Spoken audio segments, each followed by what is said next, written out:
What's up, y'all? Today I got all the books I read in February 2025. I think it's less than 10 books here. I was going to say it's a light reading month, but I actually don't think it is. I think this is my usual pace, if I'm being honest.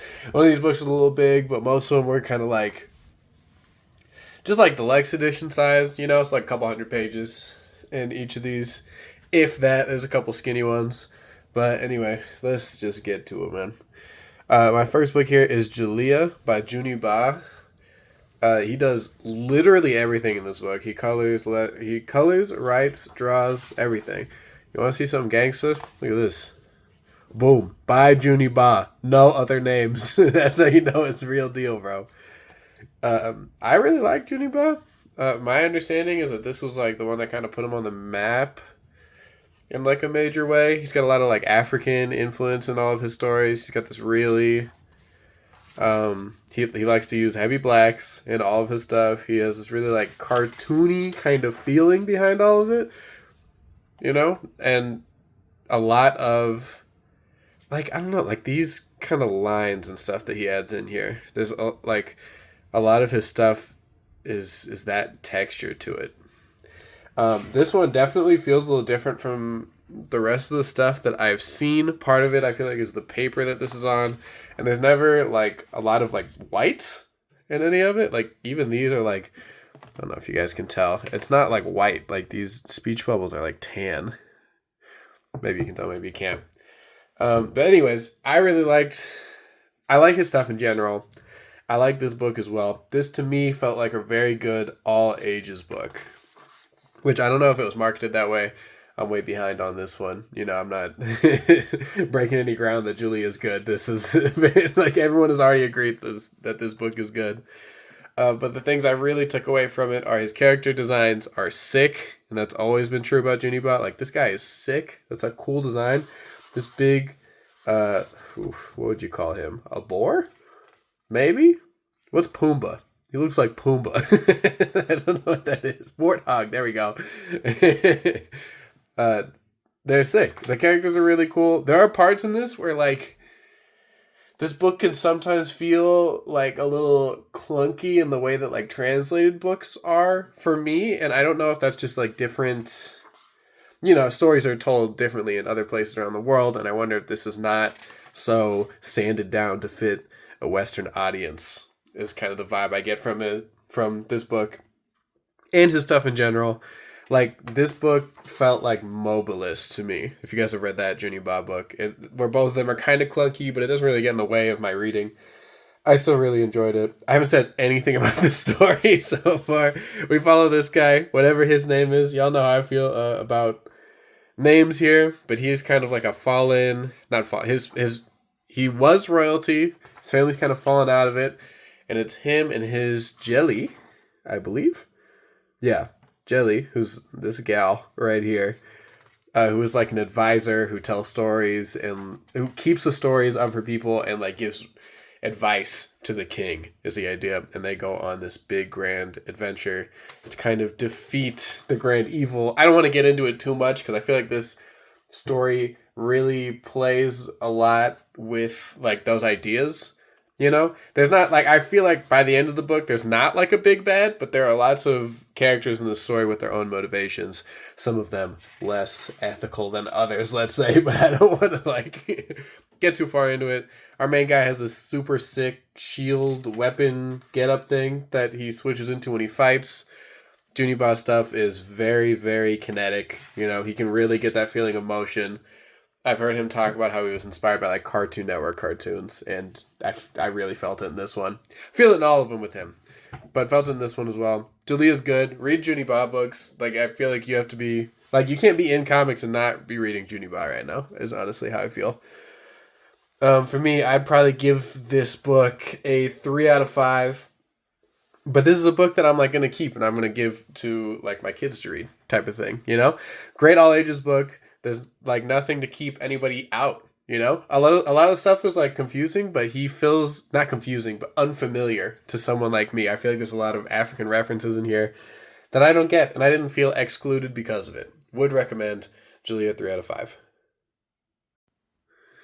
Up next, we got Damn Them All by Simon Spurrier, Charlie Adlard, and Sophie Dodgson, who I think does the colors. Simon Spurrier, I like a lot. I've read Coda. I've read surely something else. He did a little bit of Dr. Aphra, which was fine, but I like him as a writer, is the point. Charlie Adlard is the Walking Dead guy. And just from what I've seen, it's not totally my style, but I still went for it because it sounds like this was what Simon Spurrier did after he did Constantine for a while so that he could really do his own Constantine, doing whatever the hell he wanted. Was like the idea a little bit, And some of these, big two guys do that where they need to cut loose after working for the man for a little while. Yeah, but this one, I really loved this book. Really, really loved it. Like I said, Charlie Adlard, not a guy who I would loved. Haven't read any books with him before, but just from what I had seen. But the art in this book, I think, is spectacular. I think I like the art just in general. I think the colors are also really good and really do a lot for this book. So maybe that's the difference. Maybe Sophie Dodgson is who I should be thanking here. It fits so well with the story and the tone of everything. I literally don't think there's a better artist for this book than Charlie Adlard. And you can just feel it. It just feels so in sync. This is up there with Dead Eyes for just a simple trade paperback. Wasn't really expecting that much. Grabbed it and I was like, holy shit, dude. This is really good. I mean, look at this drawing, dude. This is nuts. So basically it follows Alfie is her name, perhaps? No, Alfie isn't. It follows the niece of Alfie. I don't know what their actual relation is, but he raised her, took care of her. And Alfie is our Constantine stand-in. Alfie dies at the very beginning of this, literally, this is 2 pages in. He is dead. This is the funeral for him. And we follow the girl who I can't remember. I'm so bad with character names. But we follow her as she is kind of learned from Alfie, but not following his footsteps is harsh. She knows all the tricks of the trade and is kind of becoming this clone of Alfie in spite of what she wants, right? Involved with all the magic. She also works with mobsters. This is a big part of what Alfie did, was he did magic for mobsters, which if you saw me talk about The Damned, you know that's what the fuck I am talking about, dude. And there's a big theme in this book is that magic is not fun. Demons are not fun, and that's kind of all that you can deal with, right? It's never worth it, and they say it all the time. The demons suck, and magic sucks, and you shouldn't take any part in it. And I love that as the vibe going through all of this. She works for this mobster, or not works for, but helps out this mobster that Alfie used to help out, kind of took over his duties, and we kind of follow their escapades going through this demon-laden world with these guys. I don't want to say more than that. You guys know I like to go really light on story and plot and shit on the books that I'm reading. Just read it. It's good. If any of that sounds appealing, I think you're pretty much in. They do this effect whenever demons show up, which is crazy. Really hard to look at, to be honest, but I think that's kind of the point. Oh, there we go. There's the blood. Sorry, YouTube. Yeah, I really like this book. Would recommend. I was blown away by it. I really want to give this one a 5 out of 5. I think it's very fun. I really like its ideas, and I think it's very well executed. Up next, we got Elektra Assassin. You already know who this is by. It's Frank Miller. It's Bill Sienkiewicz. It's a very, very famous comic run. And this book is nuts, dude. I don't if you search up comics on YouTube and recommendations of things, best books ever, yada yada yada, you'll get 4 Frank Miller books. And I've been kind of dipping my toe into the Frank Miller stuff because I'm not an old man, so I was not around when Frank Miller was cooking in his prime in the 80s or whatever. But the more I read of him, the more I'm damn, this guy really might be the GOAT. This book is sick. It's completely batshit insane. Bill Sienkiewicz's art is ridiculous and kooky and crazy. The first story arc in here is wild and doesn't really make any sense to anybody, I assume. Maybe just me. Maybe my brain is too small. But it's really kooky, but you got to stick with it. It is absolutely worth it. This book's incredible. And I would call it a masterpiece. I think you'd be crazy to not call this book a masterpiece. Um, I don't want to say too much. I just think that you should read it. I think everybody in the world should read this book. I would call this a banger masterpiece. Read it. That's all I got. It's kooky. It's crazy. I'm not going to give you anything about the story. It's Electra. It's ninjas. You should read this book. 5 out of 5. Up next, we've got Thumbs. So reflective. By Sean Lewis. Drawn by Hayden Sherman. This book, so you guys know I've been trying to make my way through all Sean Lewis books. I read Above Snakes and it changed my life. Then I read The Few, and then I was very angry that it was Hayden Sherman's first comic and that it was so good. And this book is very similar to The Few. I hate to say it. Hayden Sherman's art is still out of this fucking world. This is not my favorite of his art, but he is just so good that even, not his best art is somebody else's absolute apex, you know what I mean? So that is still true here. It has this really muted color scheme that I don't know if it really works for it here. It's cool. I feel like this book owes a lot to The Few. Like, I would recommend that everybody read The Few. I think The Few is very good. And this feels kind of like samey, to be honest. Which is sad. I didn't think Sean Lewis made samey books at all. But it feels very similar. The struggles these characters go through, like the color tone thing going on here. The story is about this young kid, Thumbs is his nickname. And it's like in this world where there's, I don't even know how to explain it, dude.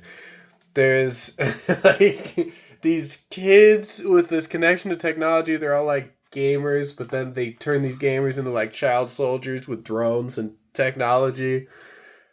And it's kind of like going in on this kid Thumb's life and how he ended up here. And there's like a big city run by this regime. And it's messy. At the end, I still was like, I don't really get what the point of all this was. This doesn't feel resolved. I don't feel better.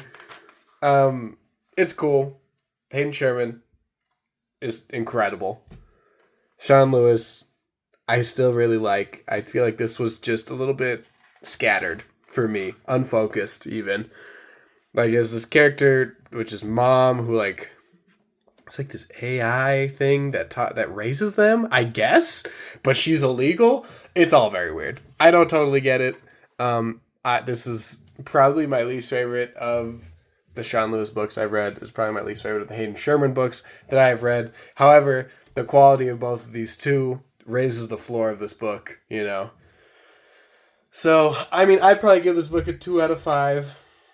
It's a thick trade, which is nice. There's a lot of story you're getting here. But where does the story go? What happens? I don't even know. I read this whole book, guys, not that long ago, and I still don't totally know. So yeah, Thumbs, mildly disappointing. Still definitely a quality book. I'm going to give it a 2 out of 5. Up next, you have Zorro, Man of the Dead by Sean Murphy. Not Sean Lewis, almost said it. He wrote and drew it, colored by Simon Goh. Goh? I don't know. We got these guys for lettering. It was a massive publishing book. This is from the Kickstarter, even though I didn't put my thing in there. Books about Zorro takes place in the present day, though. And it's kind of following, Zorro inspires the rebellion, even though Zorro's not around anymore. One of those. Listen, I really wonder if this book, like, Sean Murphy is so good. Such a good artist that I wonder if this book is not written well, but I still had fun with it because it's drawn by Sean Murphy. He's so good. He's so good. This is like a very silly plot where we come back. It's like a small town in Mexico where there's a drug lord that runs everything. It's the small town where Zorro's from, and so these people have had enough. And then this kid with a lot of trauma, who's I would say he's got a screw or two loose, thinks that he is Zorro, and so he goes on this adventure as Zorro to beat the drug lords with a sword. And I think that this is essentially like a comic adaptation of like a very silly early 2000s movie that's like an action comedy that like isn't good. Which I hate to say. I love Sean Murphy. I really want to like the stuff that he writes and draws. I haven't seen one yet that I like. I really love his artwork. I really loved like The Wake and like Tokyo Ghost and his other books. But I wonder if this book isn't good, guys. It might not be. It's beautiful. It's just wall to wall Sean Murphy artwork. It's incredible. But it's just kind of goofy and silly. I've been trying to think of a video, or I've been wanting to do a video that's like the 90-minute action movie comic books, and this is definitely in that category. It's not going to change your life. I think the characters are kind of shallow. I think the action's really cool. Sean Murphy really knows how to use that Zorro sword in like an interesting way. And like the fights are sick. The cars are sick. The horses are sick. The people are sick. Like, it's beautiful. But this book might not be good, guys. It really might not. Like this. Look at that, dude. What a wicked panel that is. He does a lot of that. A lot of neck pokes from Zorro in this book. Not sure I'm recommending this to anybody. Kind of glad I have it. It was very expensive, I think, for how much book I got. But, you know, to each their own. Zorro, Man of the Dead, I think I have to give it 2 out of 5. You know, but more love to you if you love this book. I'm not trying to hate. Up next, I got Usagi Yojimbo. This is the Fantagraphics Special Edition box set. This is like the first half. I'm not going to bring the whole slipcase in and all that, but just know there's another book of equal size that I am most of the way through in this series. I had never read Usagi before this. Usagi is one of the most beloved like comic characters. He's been around for like 40 years or whatever it is. I had to give it a shot. It's about a samurai that's a rabbit. And to be honest, I was really not into any of the anthropomorphic animal books. Seemed a little furry-like to me, and I wanted to stay away from that if I'm keeping it a buck. But I had started reading, and there's actually another book that has some anthropomorphic animals that kind of helped me out here. And now we're here. And I'm glad we're here, because Usagi is good. This book is good. This comic is good. You know, breaking news. Comic book that's been around for 40 years is good. It's just following Usagi, who's this rabbit samurai. He's a ronin. He is a samurai with no master. It's all in black and white, and it is just following him as he moves around Japan. It's very, like, wholesome spots in a lot of this. There are, like, really heavy stories in here. There are a couple monster stories, some, like, a little bit of the supernatural, a little bit of, like, really dumb, fun stuff, and, like, really silly things, silly and goofy. It really makes me think of, like, you know, I used to read a lot of, like, Calvin and Hobbes and a lot of, like, the Sunday comics type of comics, and it feels like that, but it feels more, like, heavy. Like, no punches are being pulled, even though it's kind of light and fun in spots. The story does exactly what it needs the whole time. There's nothing, like, no corners are being cut story-wise. It's not like super gory and bloody, obviously, which I feel like would be the difference in a lot of these. And he kind of talks in the beginning in the foreword about how Usagi is inspired by all these samurai movies that he loves. And you can kind of see him going from samurai movie to samurai movie in this book. But honestly, I love that, dude. I think we should do that all the time. It's good. Stan Sakai's ink work is sick. I don't know if I said that. I guess I assumed everyone knew it. But this is written and drawn by Stan Sakai. I think also lettered by him. This book's fun, dude. It's definitely like an all-ages book. I've heard that you can get any issue of Usagi and know exactly what's happening. You don't need to read the stuff before. And that feels true in all of this. There's enough, like, context for you to just pull out of the stuff. I'm really glad I started at the beginning. I think this is the beginning. The Fantagraphic stuff, like some of these books are signed 87 or something like that. It's really fun. I get the people who, like, this is just not your, like, vibe of comics, like the black and white stuff. There's, like, these big, it's, like, very old school, I feel like, in the way that it's built. It's all, like, fundamentals, like, you know, it's a guy who's really good at making black and white comics, and he's doing everything the way it's supposed to be done, you know? But I really enjoyed it. I mean, I'm going to finish these 2 books. It's going to be like 1,200 pages, and I've almost read it. I really wanted to finish it for the monthly video, but I simply cannot read that fast. But Usagi, I'm going to give it a 4 out of 5. I'm going to probably read a lot more. I know there is a lot more. But we'll see how it goes. Usagi, good book. Hot take. Up next, we got Black's Head by Juan Diaz Canales and Juanjo Guarnido, maybe? So this was the book I was talking about in the other one. This is the anthropomorphic animal comic that turned me over. I think, one, if you don't know what Black's Head is, I don't know how. It's very popular. You should read Black's Head. Everyone should read Black's Head. It is translated. I feel like it's from Spanish.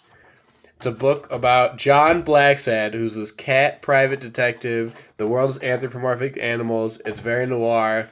And it's just like a bunch of mysteries, all in this gorgeous painted style. Oops, I gotta be careful. I'm actually gonna just skip a bunch of these pages. There might be some naked people. And it's just following him going through these mysteries. This book, I think, has 3 different mysteries in it, like 3 different arcs. There's a couple other books that I have read before this one, so I was all out of order. But that didn't take away from anything, I don't think. These mysteries are pretty standalone. You get a feel for who this guy is. There's not a ton of, like, characters you have to know or, like, follow for this to make sense. And what's his name? Juanjo Guarnido, I think might be the greatest comic book artist of all time. In this book is some of the most beautiful drawings I've ever seen, and it's the real draw of it. The stories are also really good. Don't get me wrong, like they're good mysteries, but like the emotion in these characters, dude, and the poses and the faces, the coloring is exquisite. The cartooning is like perfect. I think that Black's Head is as perfectly illustrated a book as there ever was, will be, has been. You know what I mean? It's incredible. It's incredible, and like even if. Like, I could read this book in French and, like, still probably enjoy it a great deal. I do think the writing is good. But, like, the artwork is, like, the best, dude. It's the best maybe ever. Oh, I don't know what I did to this. Uh-oh. Did I stain that page? That's not good. But, yeah. Everyone should read Black's Head. This is a 5 out of 5. This is a banger masterpiece. If you like detectives, if you like noir, if you have a heart in your chest that beats, you'll like this book. It's incredible. I'm not going to say too much more. 5 out of 5, banger masterpiece. I'm going to be reading any Black's Head book that is in English I can get my hands on. Read this book. Last but not least, we have Grass Kings by Matt Kindt and Tyler Jenkins. I read all 3 books in this month. I'm hiding this one. I got this one used, and this was my only biff. I got them all used. By used books. But this cover is a little dirty. Matt Kindt is someone who I feel like has good ideas, but I don't always love his artwork, which sucks because I think as a writer, I think he's very, very talented. He's even making me consider getting into some of this Valiant Universe stuff, which is something I never thought I'd care about. But I read all 3 of these hardcovers. You know, about this much book, whatever you want to do with that. I'm glad I got all 3 of them. This book, I don't want to say a lot. I mean, I never say a lot about the plot and stuff. But this book's really good. I went in kind of blind. I had read Black Badge, which is another comic by these 2. And I did not like Tyler Jenkins' art in Black Badge. But in this book, I think it is the perfect match. I think that this is the best version. Like what I said before, where like this artist is so perfect for this book. I can't imagine it drawn by anybody else. Grass Kings is kind of this murder mystery, I guess. Is what you would call it. It kind of takes place in the Grass Kingdom, which is like this town of people living off the grid. They've called it the Grass Kingdom. It's like this, you know, there's maybe 20 people living in this town. The nearest town is a place called Cargill, which is like a very, very small town, so they're even smaller than that. Like, this is the whole thing. They live off the land. There's not any help from the government. They don't, you know, they're on their own. And I'm not going to lie, the vibes in this book and the setting are off the fucking chain, dude. It's like, it's as good as it gets. This is the best vibes in a book I've read in a long time. I loved it. Loved it. Read the first one in one sitting, couldn't put it down. Read the third one in one sitting, couldn't put it down. It was literally just as fast as I could get these books. I was reading them. at the heart of these books, there is like it's like a combination of genres, which is kind of why I don't want to get into it. I feel like it's fun to like not know, but there's like a little bit of murder mystery. There's a little bit of like small town rising up against the man type of thing. A little bit of like family drama in there as well. And it's incredible. It is so fun. Right now, this is probably my like series of the year. Probably the one that I've enjoyed the most. I really loved it. I would understand if someone did not like these books, but I think that like the vibes are sick, dude. Like, that might not be, the most, the most, I don't know, like smart way to grade a book. You know what I mean? But it's not like a objective review, but you can just feel it, dude. Like the feeling I had in this book, the feeling reading between it. When you have a good book and it's like I'm looking at the panels and I'm studying the stuff, but I'm just like seeing it happen in front of me in my head. You know what I mean? It's as good of a reading experience I've ever had. The characters are very interesting. The characters are also real people, but also oddballs, but I find them all very believable. Matt Kindt's writing in this book is incredible. Tyler Jenkins' art really, really brings what you need here. These like watercolors to do these the empty kind of fields and terrain in the Grass Kingdom. Top-notch stuff. Not going to say too much more about it. You should read this book. It's my favorite Matt Kindt book. And I'm not a huge Matt Kindt guy, but of what I've read so far, it's incredible, guys. It's incredible. And these are the last 3 books that I read this month. I'm thinking of doing some videos where I'm reviewing like books for real, you know what I mean? Like not just trying to do a few minutes on each one, but like do like a 12-minute video on one book. So if you're interested in that, if you could comment, let me know, that'd be great. As always, please tell me what you're reading. Tell me if it's good stuff. I'm always trying to spend more money on comics. Can't get enough of them, yeah, that's it. That's all I read in the in the month of February. Thank you so much for watching. I will see you guys next month.